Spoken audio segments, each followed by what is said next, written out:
एक बाप 4-4-5-5 मुलांना पोसू शकतो, पण 4-4-5-5 मुलं एका बापाला पोसू शकत नाहीत. कारण का? आमचं ते वय नाही ना, आमचं एन्जॉय करण्याचं वय आहे. अरे त्या बापाची किंमत कधी कळणार?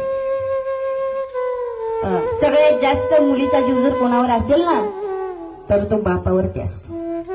आज 70-80 वर्षाच्या आजीला सुद्धा बाप आठवेल, ती बातो बाप आहे.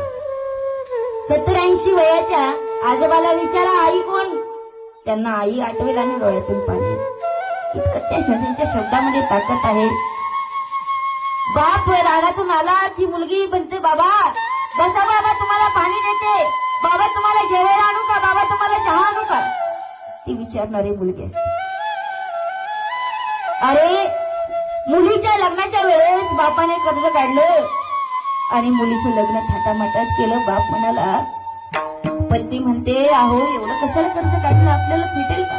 बाप म्हणतो, नाही, माझ्या मुलीचं लग्न माझं काही झालं तरी चालेल, पण माझ्या मुलीचं लग्न मी थाटातच करणार. तू म्हणणारा बाप आहे, तो म्हणणारा बाप आहे.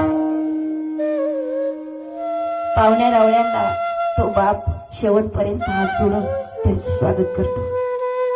लग्न झाल्यावर विचारतो,